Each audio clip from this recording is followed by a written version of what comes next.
hello everyone সকলকে welcome জানাইছো YouTube channel happy home আসাৰ এটা নতুন ভিডিও লৈ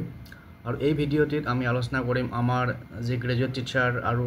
পোষ্ট গ্ৰেজুৱেট টিচাৰৰ নিযুক্তি প্ৰক্ৰিয়া চলি আছে তাৰে গ্ৰেজুৱেট টিচাৰত এই পোষ্ট কেইটাৰ কাৰণে এডভাৰটাইজ হৈছিল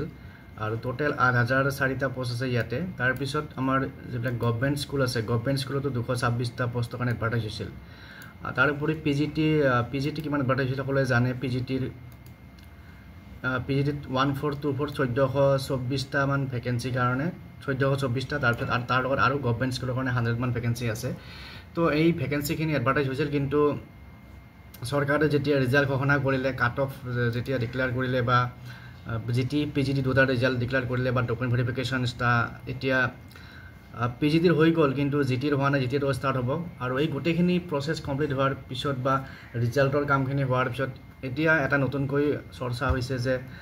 আৰু নতুনকৈ বিজ্ঞাপন প্ৰকাশ কৰিব লাগিব বা নতুনকৈ সেকেন্ড লিষ্ট প্ৰকাশ কৰিব কাৰণ কিয় যেহেতু বহুত ক্যান্ডিডেট এবসেন্ট থাকিব বা বহুতখিনি ক্যান্ডিডেট ইতিমধ্যে BTADত এপইন্টমেন্ট ললে বা কিছু মানে PGT GT ডাবল সিলেকশন পাইছে তো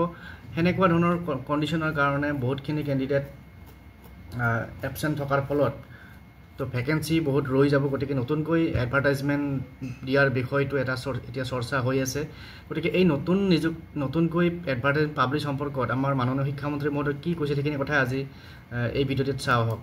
তো আশা কৰিছো ভিডিঅ'টো শেষলৈকে চাব আৰু যিসকলে চেনেলটো নতুনকৈ আহিছে সাবস্ক্ৰাইব কৰি ল'ব তো আহক এতিয়া আমাৰ শিক্ষামন্ত্ৰী মহোদয়ে এই নতুন বিজ্ঞাপন প্ৰকাশ আৰু ইয়াৰ লগত ৰিলেটেড আমাৰ গ্ৰেজুৱেট টিচাৰ যি ভেৰিফিকেশ্যন হ'ব গৈ আছে অহাকালি তাৰ ওপৰত কি ক'লে সেইখিনি শুনোৱা হ'ব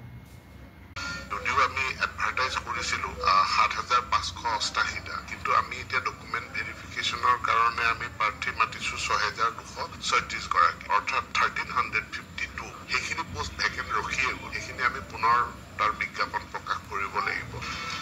ইয়াৰ পূৰ্বে যিটো পোষ্ট গ্ৰেজুৱেট টিচাৰৰ হৈ গৈছে তাতো আমি বিজ্ঞাপন দিছিলো 1487 কিন্তু তাৰ এগেইনষ্টে আমি এলিজিবল ক্যান্ডিডেট পাইছো 1257 অৰ্থাৎ কিছুমান সাবজেক্টত আমি এলিজিবল ক্যান্ডিডেট আমি পোৱা নাই গতিকে সেইখিনি পুনৰ এডভাৰটাইজ হ'ব তেওঁলোকৰ যিখিনি ডকুমেন্ট দিছে কাৰণ পোৰ্টেলত আপলোড তেওঁলোকে কৰিছিলে এতিয়া তেওঁলোকৰ যদি ডিগ্ৰী সাৰ্টিফিকেটখন ঠিকে আছে নে সঠিক হয় নহয় তেওঁলোকৰ বিএডৰ সাৰ্টিফিকেটখন সঠিক হয় নহয় সেইখিনি চোৱা অলৰেডি